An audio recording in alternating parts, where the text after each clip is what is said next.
Welcome back, boys and girls. We're going to continue our reading of The Invisible Island, chapters 7 and 8 today. Chapter 7. Josh scratched his knee, then his neck, then his left elbow. "Guess I'd better buy some calamine lotion," he said. "We're almost at the supermarket," Dink said. He glanced over his shoulder. "What are you looking at?" Ruth Rose asked. Dink shrugged. "Nothing, I guess. I just keep thinking about that creepy guy in the boat."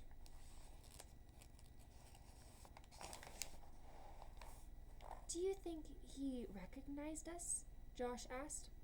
"I mean, if we couldn't see his face, maybe he couldn't see ours." "I hope you're right," Dink said. "If the guy in the boat was the counterfeiter, he could be anyone, even someone we know." "Oh, great, Dinkus," Josh said. "Now I'm going to have nightmares." The kids walked into the supermarket and headed for the pharmacy. Mrs. Hernandez looked up and smiled. "Hi, kids. What do you need?" she asked. Josh scratched his knee. "Do you have any calamine lotion?" he asked. Mrs. Hernandez came out from behind the counter. She gave Josh a once-over. "That's poison ivy, all right," she said. She took a pink bottle from a shelf and handed it to Josh. "That's my last bottle. Ron Pankowski came in yesterday and bought up my other 3. Josh paid Mrs. Hernandez and thanked her. Then the kids left the store. They sat on the beach while Josh dabbed calamine lotion on his itchy spots. "I wonder why Mr. P needs this stuff," Ruth Rose said. "Didn't he tell us he stays away from poison ivy?" "He wasn't scratching when we saw him yesterday," Dink said. Suddenly Josh jumped to his feet. "Oh my gosh, it's him!" Dink looked around. "Who's him?" "Mr. Pankowski," Josh said. "He bought the calamine lotion because he's got poison ivy. And he's got poison ivy because he was on Squaw Island hiding his counterfeit money." Dink shook his head. "If Mr. P has poison ivy, he couldn't have gotten it anywhere. He could have gotten it anywhere." "Maybe he's hiding a printing press in one of his empty fish tanks," Josh said. "Josh, what are you talking about?" Ruth Rose asked. "It's perfect," Josh said. "He sells bait to fool people, but he's really getting rich making phony money." "That's crazy," Dink said. "Just because Mr. P bought calamine lotion doesn't mean he's a counterfeiter." Josh screwed the bottle cap on and shoved the lotion into his pocket. "I'm not crazy," he said. "He's tall, so he's probably got big feet, right?" Ruth Rose opened her mouth, but Josh cut her off. "And he lives right on the river." Josh went on. "He's got boots. He knows Squaw Island is the perfect place to stash money. It has to be him." Dink looked at Ruth Rose. "What do you think?" he asked her. "It could have been Mr. Pankowski in the boat," Ruth Rose said. "But he's our friend. I can't believe he's a counterfeiter." "I can't either," Dink said. "Well, I can," Josh said. He scratched his stomach. "Let's go back to the bait shop and see if he has poison ivy." "But how will we know?" Ruth Rose asked. Josh grinned. "He bought 3 bottles of calamine lotion," he reminded her. "He'll be pink." Dink laughed. "Okay, let's go back to the bait shop," he said. "You look for poison ivy. I want to see if Mr. P's feet are as big as those footprints."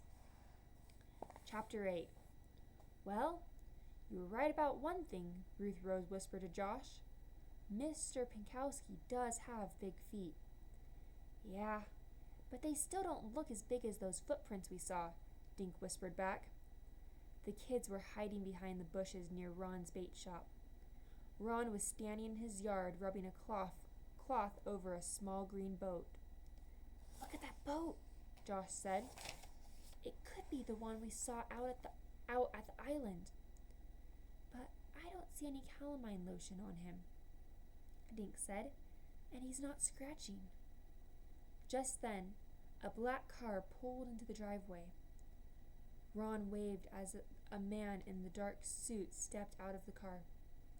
The man waved back, then leaned into the car and pulled out a box. On its side were written 4 words: Happy Heart Dog Food. Josh gasped. Do you see? Shh, whispered Ruth Rose. The kids watched as the man handed Ron the box. Ron turned and carried it into his shed. When Ron came out, he handed the box back to the stranger. The man put it on the seat of his car, then took out a checkbook. Quickly he scribbled out a check and handed it to Ron. Finally, he climbed back in his car and drove away. Check the license plate, Ruth Rose said. Dink read the plate. B-E-N-T. Bent? What does that mean? He asked. Who cares? Josh said. Mr. P just sold that guy a box full of counterfeit money. Let's go tell Officer Fallon. Josh, that box could have been full of dog food, Dink said. Dinkus, think, Josh said. Someone hid fake money in those same dog food boxes on Squaw Island. I say one of those 2 guys is the counterfeiter. Josh could be right, Ruth Rose pointed out. Before we go see Officer Fallon, maybe we can find out who the other man is. How? Dink asked. Let's ask the gas station, Ruth Rose said. Mr. Hawley might know who drives a black car with Bent on the license plate. When the kids reached the gas station, Mr. Hawley was nowhere in sight. Then Dink heard someone whistling. The tune was coming from under a banged-up red pickup truck. Mr. Hawley? Dink said. Is that you? A round, grease-smudged face popped out from under the truck. Howdy, Mr. Hawley said, grinning at the kids. You got car trouble? Sort of, Ruth Rose said.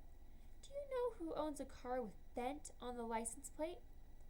Mr. Hawley stood up and wiped his hands on a rag. Why is the car bent? He asked, winking at Dink. Dink laughed. No, but we need to find the driver, he said. I found some money, Ruth Rose said. We think it might be his.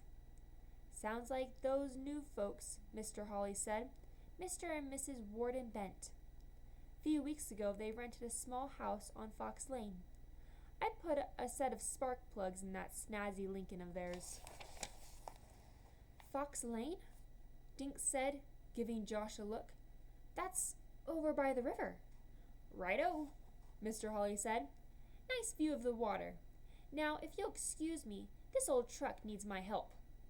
The kids thanked Mr. Hawley and left the gas station. We know who the guy is now, Dink said, but we still can't prove he or Mr. P is a counterfeiter. But the box, Josh started to say. We don't know what was in it, Dink reminded him. Right, Ruth Rose said. Why don't we go to Mr. Bent's house and wait for him to come home?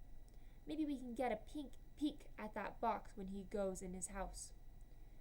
Okay, but let's be careful, Dink said. I don't want to end up locked in that vault on Squaw Island. And that's where we're ending for today, boys and girls. Join us when we read chapters 9 and 10 in a few days. Have a wonderful rest of your Monday.